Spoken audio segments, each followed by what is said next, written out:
Don't blink! All in. Just my style. What up, guys? Maxske, and I'm bringing you a brand new Ekko YouTube video. And today's video is inside my Ekko mine number 22. If you don't know what inside my Ekko mine is, it's a series where I watch one of my ranked gameplays, and together we watch the best plays, the worst plays that I do, that everybody in the game does. So together we become better Ekko and League of Legends players in general. So this is episode number 22. This is how to win mid lane versus a super annoying champion like Heimerdinger.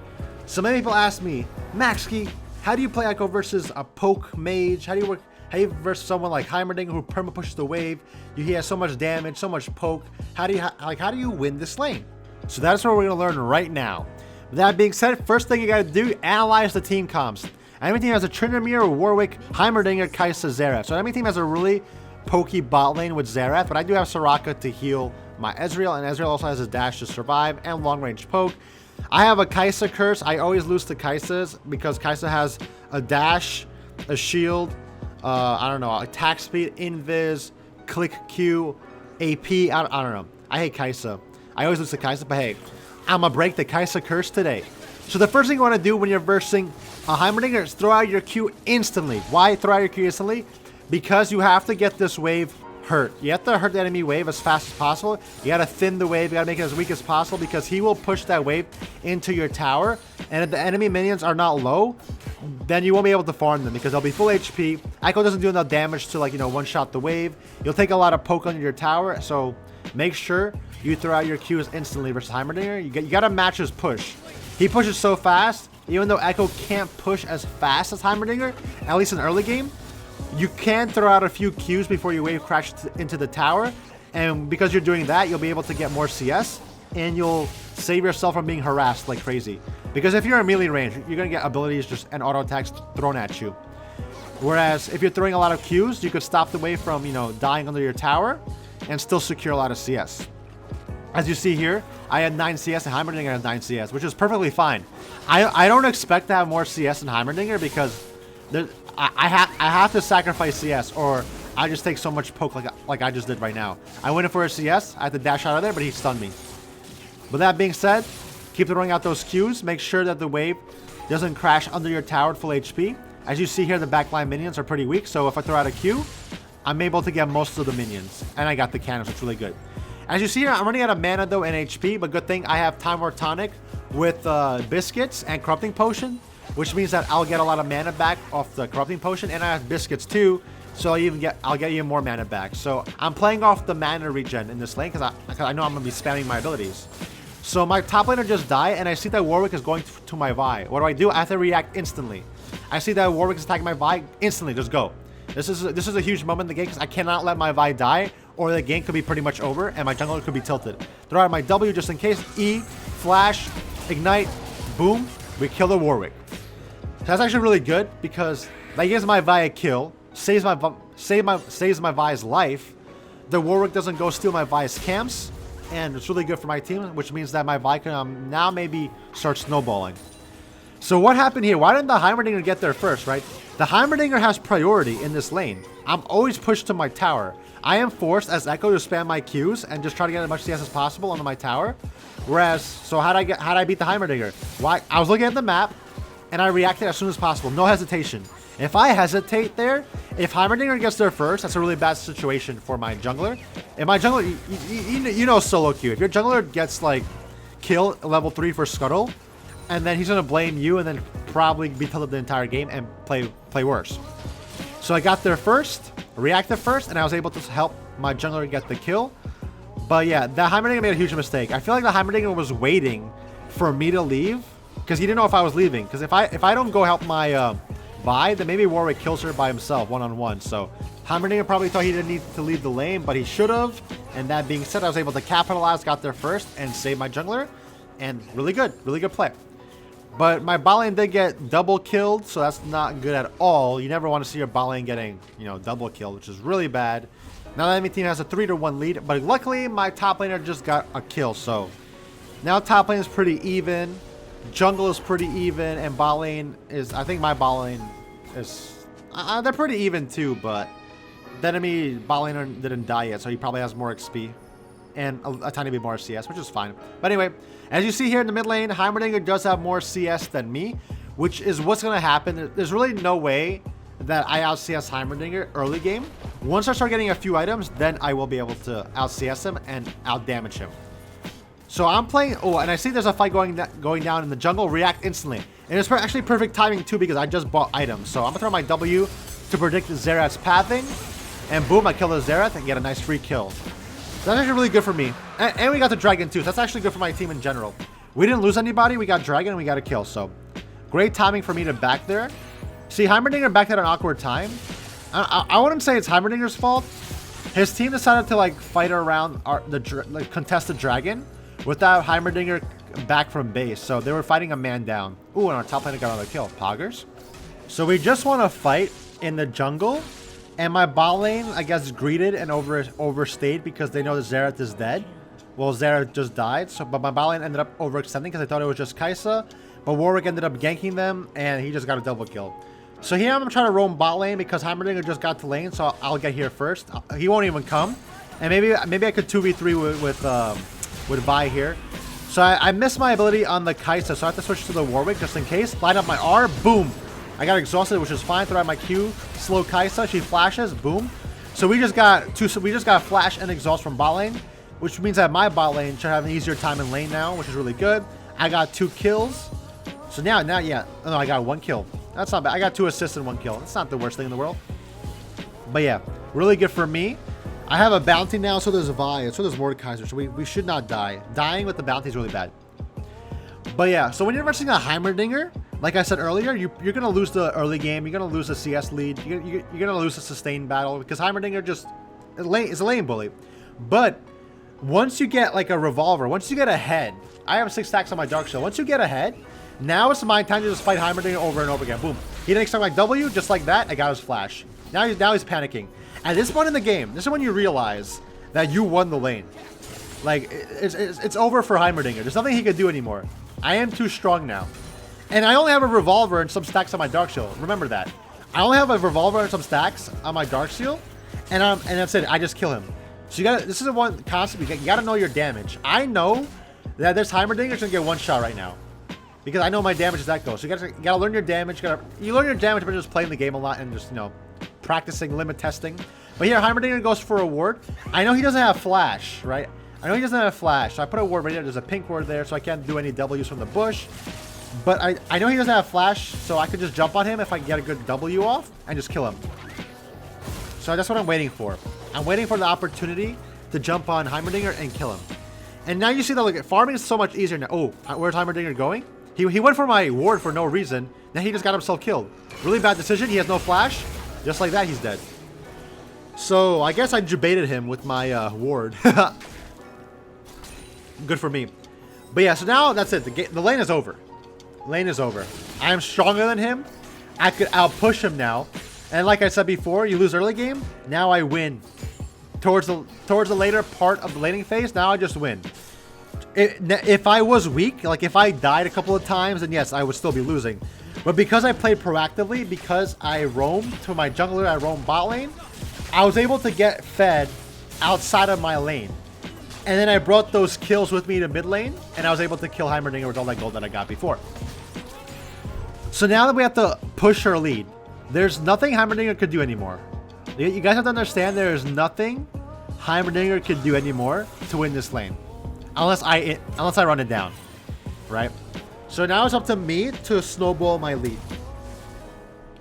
I should eventually see. I caught up in CS2. Now that I have my proto belt, now I have my proto belt and ace stacks on Dark Seal, and I have an amp tome. I still have Doran's ring. I have boots now. I have corrupting potion. So I have a lot of sustain, and I have a lot of damage. So I'll be able to one-shot Heimerdinger over and over again. I'm able to outpush him, kill his towers, do it. The lane is mine. Unfortunately, my Vi just gave Heimerdinger 900 gold, which means that Heimerdinger actually has like 3 or 4 kills now. So he's actually even with me in gold, but that is fine because Heimerdinger is rushing Ludens first, which means he will have damage, but he'll have no tank stats. So I'll still be able to one-shot him, which is perfectly fine with me. So what I'm going to try to do now is I'm trying to push the wave. Push the wave into a tower, and maybe look for a roam somewhere, maybe bot, maybe top, or just go for tower plates. gonna try to go for tower plates because I'm able to push the way really fast with my proto belt.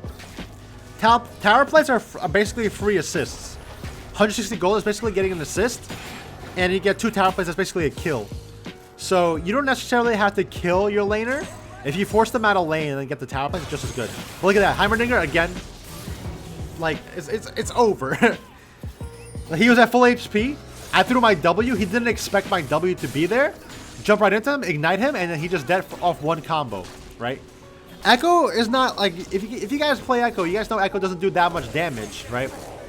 Especially early game when he doesn't have a lot of items. But if you're ahead and the enemy mid laner is really squishy, or a squishy target in general that has no MR, and with ignite you could probably kill them pretty easily. And at this point, I'm also have level advantage. When you're playing an assassin like Ekko, level advantage is very important.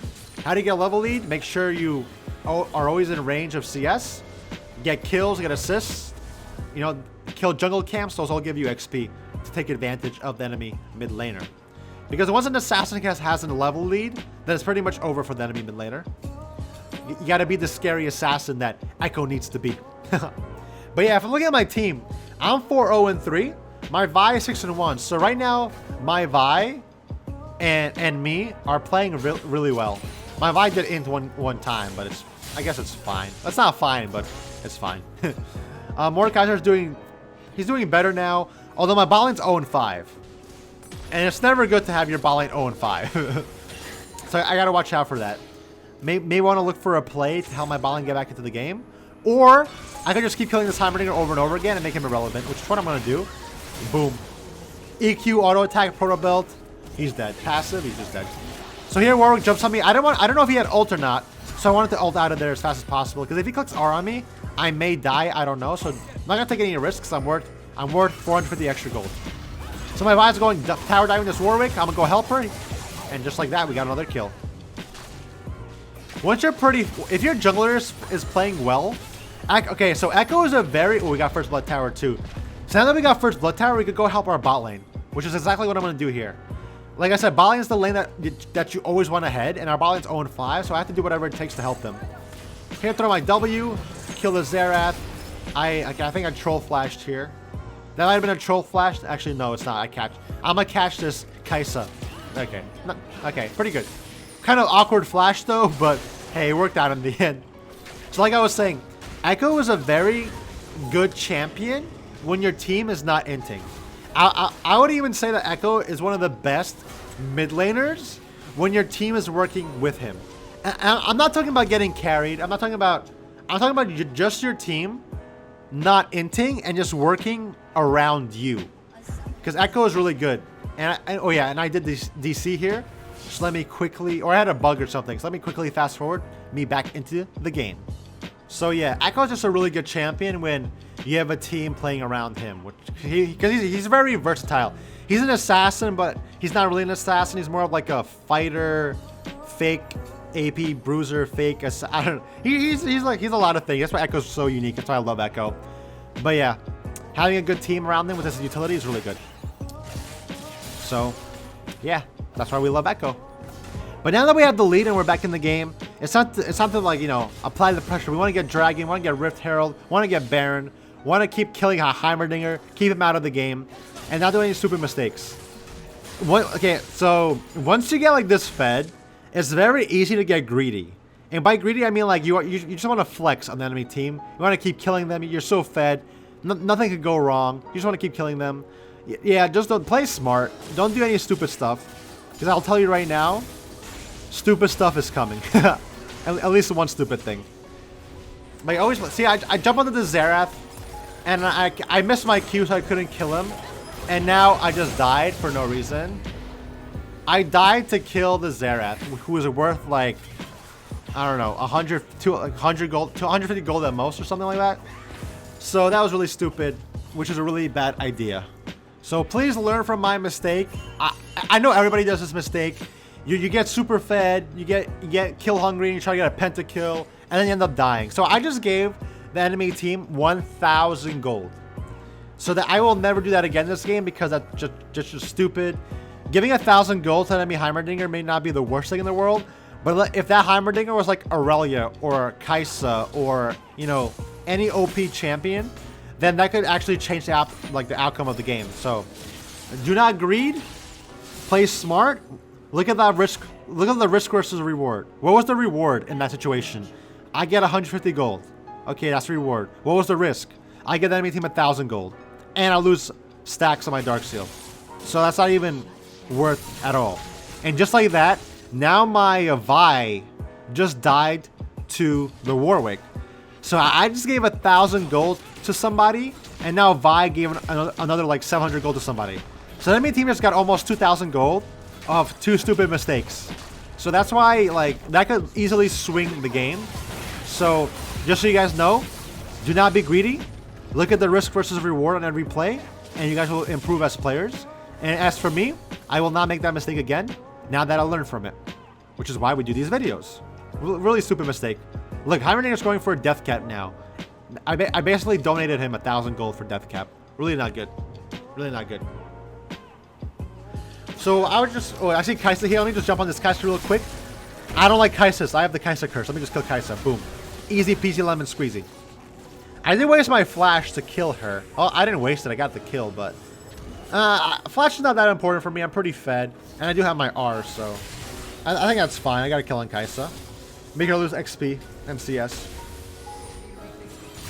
So I pushed bot lane out. As you saw, like before, I was pushing bot lane. I pushed bot lane out, then I walked mid. When you're playing with Ignite on Ekko, you don't want to keep split pushing, because if you keep split pushing, you're going to be far away from objectives. Like, for example, Rift Herald is up. So if I'm pushing bot lane by myself without TP, and there's a fight for like the Rift Herald, then it'll take me a long time to get there. So usually when you have Ignite and you're split pushing, try to push the wave up, as far as you can, and then always come back to group with your team. So here there's a fight going on over the Rift Herald. Like, I said, look at that Rift Herald fight, like I was just talking about. So it looks like we're going to win this fight pretty easily. I'm going to dash over this wall, go for this Warwick. Warwick come back. I'm going to slow him with my Q. I think Vi will get him. Yes, Vi's going to go ult on him. Really good fight here. Going to jump onto the Kaisa. She ran away. I'm going to jump on the Heimerdinger. Kill the Heimerdinger real quick, then ult out of there. Pretty good. Ooh, I got hit by the Xerath, which is fine. Xerath, I don't know why he's holding his Qs out. He gets slow when he throws out his Q. So I was able to jump on him there. And just like that, we are literally 12, 1 and 5. Really good. So we're basically carrying this game. Vi is playing well also. I guess me and Vi are duo carrying. So that's actually pretty good. But look at our bot lane. Our bot lane hasn't done anything. So you can win League of Legends games without bot lane. Although it's pretty unlikely. Because to be fair, because I'm playing really well and my jungler is playing decently, the enemy bot lane is also doing pretty bad. So both bot lanes are like negated in a sense. That's actually really good. So now we have Rift Herald on our Mordekaiser. Now we can potentially go for Baron. Baron Rift Herald is actually really good, and that might be like the game-winning push that we need. So I actually, yeah, as you see here, I already bought Medjais, so I don't usually recommend buying Medjais, but if I'm this fed, then just go Medjais, because it's pretty hard. The only way I die here is if I int like I did to that Xerath, well, to the Heimerdinger earlier this game. So as long as I don't do that anymore, then I'm pretty sure I won't lose my Medjai stack. So that's why it's pretty safe to go Medjais. But if the enemy team have like a lot of hard CC, their only real CC is like Xerath if he lands a skill shot, Heimerdinger if he lands a skill shot, Warwick if he lands a skill shot, his R, right? So they don't have that much reliable, easy point-and-click CC. So I'm pretty safe to, like, you know, dive and all that stuff. So that's why we went Medjais. And because I'm solo carrying, well, I'm not solo carrying this game, but I'm hard carrying this game alongside Vi, so Medjais is a good pick. So here we do, Vi's really good at hard engaging, just like that. We kill the Heimerdinger. I'm gonna ult out of there just in case, so the Warwick doesn't ult me or anything. Don't wanna, you know, don't wanna die with my stacks on my gold. Pretty sure we win this fight pretty easily, because now my team is pretty fed. Once you're fed, it's really easy for your team to play well too, because you're carrying the load. Nice. So we killed the enemy mid laner and enemy jungler. So because we killed the mid laner and the jungler, it's pretty safe to go for Baron. We're going to spawn the Rift Herald here just to get this tower and probably this inhib. Then after we get the inhib and the tower, we'll go for Baron. That's pretty much a safe bet. So yeah, pretty good, pretty good. pretty good. Wait, we might not even need Baron. We might not even need Baron. I don't recall. I think we don't even need Baron. We have Rift Herald basically acting as the Baron.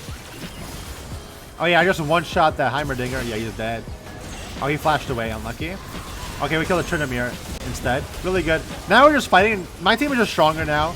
Well, actually, me and Vi are just too strong. And we're killing. Yeah, we don't even need Baron to win this game, which is super cool. Nice. Easy game, easy life.